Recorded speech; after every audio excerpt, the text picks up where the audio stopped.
هغه خدای ناطرسه قاتلین چې یو څو ورځې مخکې په جلال آباد کې په یو کور کې شپږ تنه په شمول د ماشومانو په قتل باندې ورسول په خپله خوله باندې داسې اقرار کوي. راځئ چې واورو. داسې له هماغه دروازه مې ورته خلاصه په دې دروازه لاړه غټه ورته خلاصه کړه په هغې بیا راننوتل دغله هو صحیح ده بچه ته ځه مخکې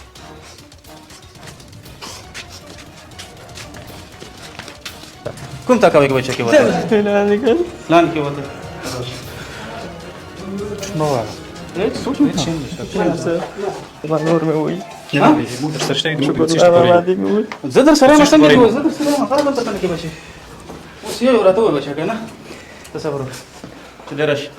ته بچه شکرالله ماما کوم ځای کې په شهادت ورسېدو هسې ګوته ورته ونیسه نیکه مې هغه وویلو بچه وباندې چا ووهلو جانغه جانغه ووهلو او ماني دې کوم ځای کې ووهله د سپنیار ښځه ماني مې دې کوټه دې کې وهله دې کوټه کې وی وهله چا وهله دلته صدیق وهله ماشومان چا شهیدان کړل په کومه کوټه کې ماشومان متي الله شهیدان په دې کوټه کې متي الله شهیدان کړل ته چا کول په څنګه باندې وشه متي الله کاری صاحب متي الله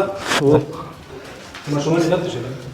هو کاری صاحب ماشومان دلته شهیدان کړل ماشومان کوم ځای کې پراته ول واړه ماشوم هغه ته بالښتو کې ونه ننوتې وه ماني چې پراته ول ماني مې دغلته وه ماشومان ول الایات هلایات دلته وه زینب هغلته وه کلثوم هغلته وه دلته شهیدان کړل دا چا ویشتل دا متي الله دا ولیدل ما په خپلو سترګو کار صاحب ولیدل خنچه ته سلنسر کوم د سر ډزې کولې سلنسر وکړ سلنسر خنچه ته چا سلنسر داله متي الله سره و نور نه یم پوه چې چا وه صحیح ده یولس به شویرل د کومه دروازه وړه چې راغلی هغه د چا دروازه ده هغه معلم سي دروازه لاس ورته ونیسه کومه دروازه ده هغه معلم صاحب کور دی هغه دې وډبولو بیا دا دروازه چا خلاصه کړه دا نه خلاصه هغه خلاصه هغې نه دی خوا لاره شته که ښه فیصل بیا هغه دروازه خلاصه کړه درته واغه شي بیا په کومه ننوتی په هغې ننوتی حضرت بیا په همدغه دروازه ننوتلې هو په دې ننوته بیا کوم خوا لاړئ جنابه لاندې لاړلې صحیح ده ځه کومه سره لاړې بیا دې ځي نه چپټې مه وباسه ځه ځه ودې اوسې کومه سه بیا لاړې ټکوی دلته راغلی دی دلته راغلی هغه ځي دلته ټکوی ته معلم صاحب د هغې خوا نه راغی ته کوم ځای ته راورسې معلم صاحب کوم ځای باندې راغی کټارې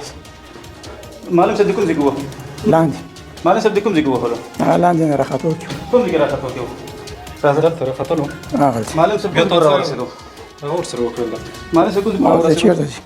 وی پاس مو تاسو څو چې کوم ځای کې معلم صاحب راغلی دلته په څه شي دی وهلو دلته چاکو په چاقو دی وهلو بیا د لاندې بوتلو نه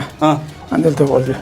دا بوتل پروت کنه دیکھو دې شي کولی شوی انسان دی نه کولی شوی دا پوښ کې پروت تر ځه دا په بل چا وړي یو ځای له غون کړي چې دا دی وهلو په چاقوګانو باندې کنه دا په ځای په ځای شو ولویدو نه اول ځای په ځای نه شو تر ډېره ژوندی و او ما خو مرګ له نه ورغلی دا به موږ مړ کړو بیا چې راکې وتل لاندې کوم عکس العمل وکړلو لاندې درې نفره څوک دلته صدیق معلم صاحب په پاس سملاسلو په دې شپه ورځ باران دی لوجه دلته لاندې راغی سملاسلو چې کله دروازه ټک ټک شو دا شهزادي دی خو ښکاري ټک ټک فیصل راغی دروازه یې خلاصه دا دې ځای کې راختو کړو دې ځای کې هغې خوا نه موږ راغلو چې راغلو چېرته ځای څوک یې موږ دلته ماشین هلته خرڅوي نه چې بس مې دا نور څوک د هغه لاندې راکوز شو ما دا په لانجه شو ما ته یې لاس راواچو ما مخې ښکاره کړو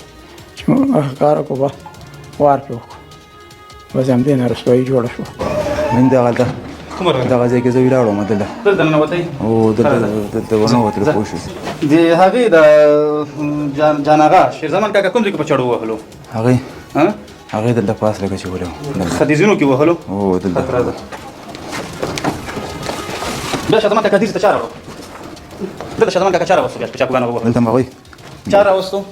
هماغوی راکش کړل دلته بیا راوړلو بیا زنانه چې وه همدلته وله زنانه تا باندې کوم ځای نه رامنډه کړه زنانه همداسې چې راغله داسې کوم ځای نه راغله شپه نومبر مې دې ځای نصر وویل چې دې کوټې نه وروته کړې دغه ځای خو مطلب داسې چې راغله یو پسې هغه کې وکړو چې ما وپېژندلی پته یې غږ وکړه وویل ما وپېژندلي بیا ما چې پېژندلي دی پوه شو بس بیا دې څه وکړه ورسره بس بیا مې وویشتله ودې ویشتله په څه شي دې ویشتله ماشینه باندې ماشینه باندې ښه شیرزمان کاکا خو جانغه ویشتو صحیح ده تا په ماشین باندې دا ویشتو بیا د ماشومانو سره څه چل وکړه ماشومان سره هغه نور وړکي چې راغللو کوم وړکي خپل متي الله او فیصله دې دواړه چې راغله بس ماشومان سره دی دغه هغوی سره مې غرض نه څپه خبرې دغه زنانه ماشومان چا ویشتل متي الله او فیصل خدای ناترسه قاتلینو چې یو څو روپۍ طلا دپاره خپل بابا د ماما بچیان او د ماما ښځه په قتل باندې ورسول ډېر د افسوس ځای ده د پښتنو دپاره چې د پښتنو په معاشره کې داسې یو کار کیږي. ما ته په کمنټ کې ضرور وایاست چې د دوی دپاره کم سزا باید وټاکل سي.